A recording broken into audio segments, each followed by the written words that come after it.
자, 금을 보겠습니다. 금의 성질입니다. 모든 오행 중에서 이 금이 가지고 있는 이 특성이 약간 다른 거에 비해서는 조금 난해한 맛이 있습니다. 숙살 단어도 그렇고 지나가야 되는 것이고, 왜냐하면 뒤에 나오는 생극관계와도 이렇게 연결을 시켜야 되는 부분이 많기 때문에 그렇다고 뺄 수는 없고, 그래가지고 가지런히 해보려고 애는 썼는데 좀 이렇게 쉽지는 않았습니다. 좀 이렇게 순서대로 읽으면서 차차 숙달을 시키면서 좀 익히는 방법으로 한번 해보도록 하겠습니다. 물상적인 금의 형체는 바위나 새, 그리고 이들로 구성되어 있는 산을 말한다. 금은 강건함이 상징이요, 수렴해서 단단하게 하고자 하는 기운이 특징이다. 금이 대표적으로 상징하는 것이 숙살직이다 그랬죠. 숙살, 그러면 나가려는 기운이나 끌어들이는 기운을 안으로 뭉치게 해가지고 단단하게 시키는 기운, 이게 숙살직이고 경금을 대표하는 그 단어입니다. 이렇게 단단해지게 하는 그 요 기운, 요거과 피어나는 기운인 화의 기운이 상극관계에 있기 때문에 금을 설명하기가 만만치가 않아요. 왜냐하면 여름에서 가을로 넘어가는 거 아니겠습니까? 그래서 금은 음이지만 양을 품고 있는 음이다 그랬습니다.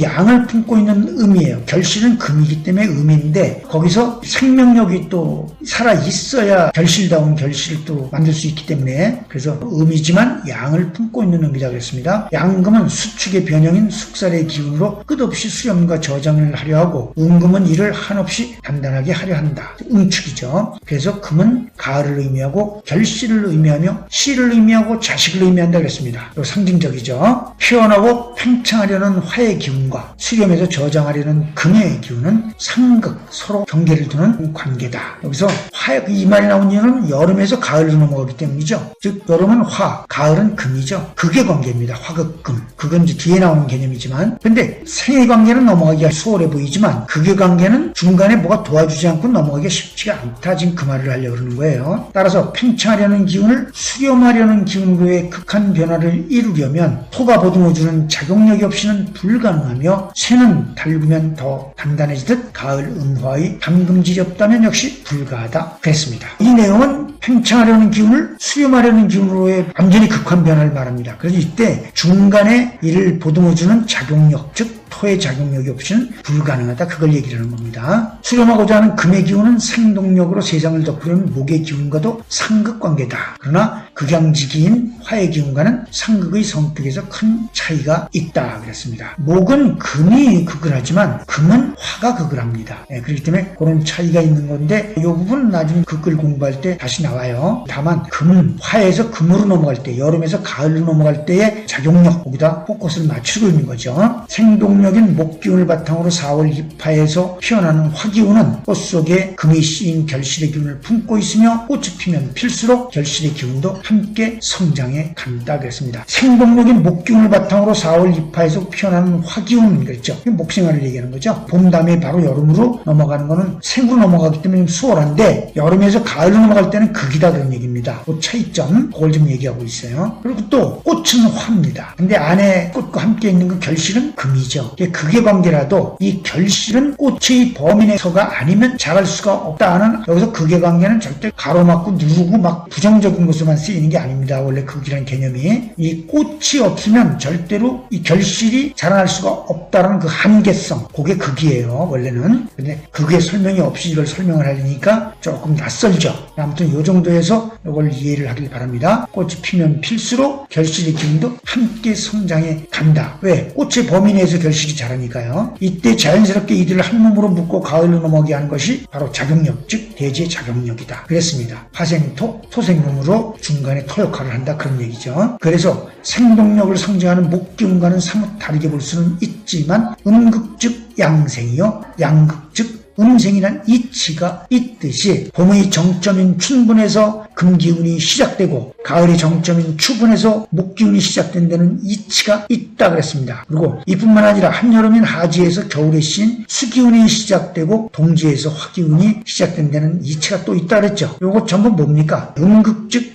양생이요, 양극 즉 음생이다, 그 말을 하고 있는 겁니다. 봄의 정점인 춘분이죠. 목이 제일 강한 그 시점에서 금국목인 금기운이 시작되는 것이 있고 가을의 정점인 추분에서 목기운이 시작된다는 이치. 이것도 음극적 양생이고 양극적 음생이면서 한여름인 하지에서 겨울에 씌인 수기운이 시작되고 동지에서 화기운이 시작된다는 이치가 또 있다고 했습니다. 이것도 마찬가지 음극적 양생, 양극적 음생을 얘기하는 건데 색깔이 틀리죠, 둘이.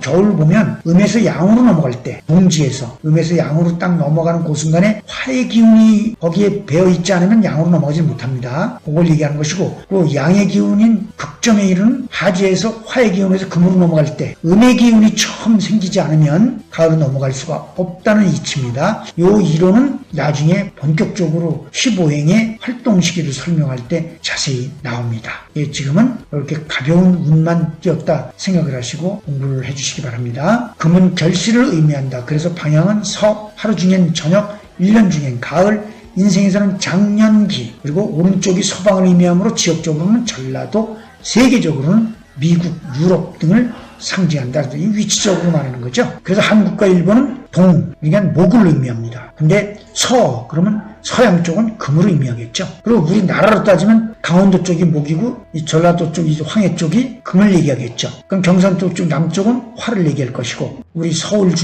쪽은 남쪽만 얘기하면 북이겠지만 한반도를 얘기하면 중간이겠죠. 근데 이제 일단은 지역적으로 상대적으로 남한만 얘기할 때 서울 경기도를 북쪽으로 보게 되죠. 수의 방향. 근데 금이기 때문에 방향은 서쪽, 저녁, 또 가을, 또 장년기, 50대, 서방, 전라도, 미국, 유럽 등 이해를 하면서 암기를 해야 되죠. 인체에서 금을 상징하는 부분은 공기, 기체죠. 관련된 코와 폐장. 공기 자체를 금으로 봅니다. 얘기 안 할 사람도 있을 수도 있어요. 그러나 기체는 존재하는 물질로서 공기, 즉 금을 의미합니다. 그래서 금인 공기와 관련된 코, 폐장, 이쪽이 다 금입니다. 그리고 변으로 배설시키는, 즉 변으로 딱딱하게 만드는 대장, 그리고 단단함을 상징하는 치아, 그리고 뼈조직, 이 금이죠. 그리고 맛은 매운맛입니다. 색은 백색, 이건 외워야 될 부분이죠. 발음으로는 치아에서 나오는 소리, 스, 즈, 츠, 이빨 소리죠. 해당한다고 했습니다. 요 금이기 때문에 단단한 것과 연결이 돼 있어요. 그리고 공기도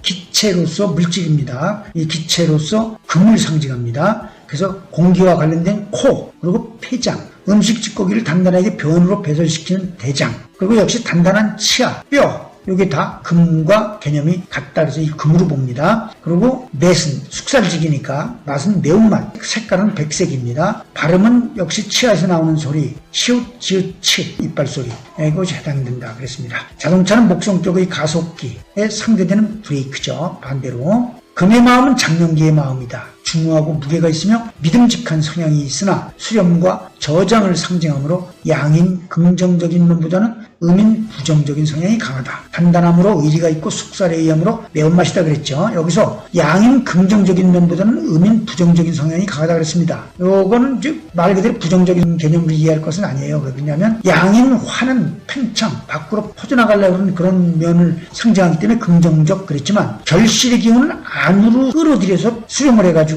저장을 시키려고 그러는, 자꾸 그러지 바깥으로 나가려는 게 아니죠. 팽창하려는 게 아니라 수축하려는 기운이기 때문에 부정적이라는 말이 나오는 겁니다. 그걸 잘 양과 음의 성격으로서 잘 이해를 해야 되겠죠. 자, 7.8개 정신으로 마음먹은 끝을 내리는 성향이 강하지만 이는 곧 사심이 없어 속기도 잘하고 순수하고 고지식하다는 것을 의미하기도 한다 그랬습니다. 단단하고 안에 저장만 시키려고 결실을 생각하다 보니까 속기도 잘하고 순수하니까 고지식하고 그런 거 있습니다. 근데 이제 목도 순수하고 고지식합니다. 그러나 목과 금은 성격이 다르죠. 왜 그런 것인지를 생각할 필요가 있죠. 이와 같은 성품으로 인해 대쪽 같은 성향이 있어 배반함이 없이 평생 충성할 수 있는 성품을 가지고 있는 것이 금의 마음이다 그랬습니다. 그러나 목의 마음은 대쪽 같다라는 마음이 들어가는 건 아니죠. 돌진하려는 성향 쪽으로가 가깝죠. 그러면서 순수하고 고지식하다는 거고, 금은 뭡니까? 단단하게 하려는 대쪽 같은 성향, 이게 다른 것이죠. 그래서 충성을 하려고자 하는 마음이 그래서 생기는 겁니다. 이 굳센 마음을 가지고 있기 때문에. 그러나 금이 지나치면 주장을 굽히지 않아 결합과 제휴가 어려운 고집불통이 될 수 있고, 이것이 혹 심하면 냉혹한 마음으로 표출될 수도 있으며, 과부족이 심하면 금은 결실이므로 조바심이 앞을 가려 속내를 감추지 못해 대인관계뿐 아니라 가족관계에서조차도 불편한 인물이 될 수 있다 그랬습니다.